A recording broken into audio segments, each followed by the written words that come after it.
हिंदुत्व धोक्यात आलं, तुम्ही औरंगजेबी विचार स्वीकारले, त्यावेळेस आम्ही सरकार पलटी केलं, तुमचा टांगा पलटी करून टाकला, तुमचा टांगा पलटी केला.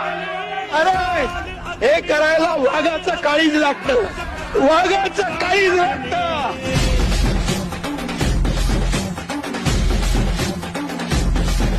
लांडगा वाघाचं कातड पांघरून वाघ होऊ शकत नाही, त्याला वाघाचं काळीज लागतं.